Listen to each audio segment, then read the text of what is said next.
अल्हम्दुलिल्लाह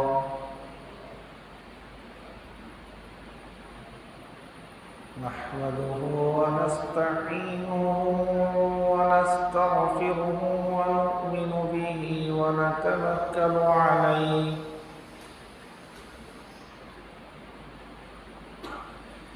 व नऊज़ु बिल्लाहि मिन शुरूरि अनफुसिना व मिन सय्यिआति अअमालिना मन यहदिहिल्लाहु फला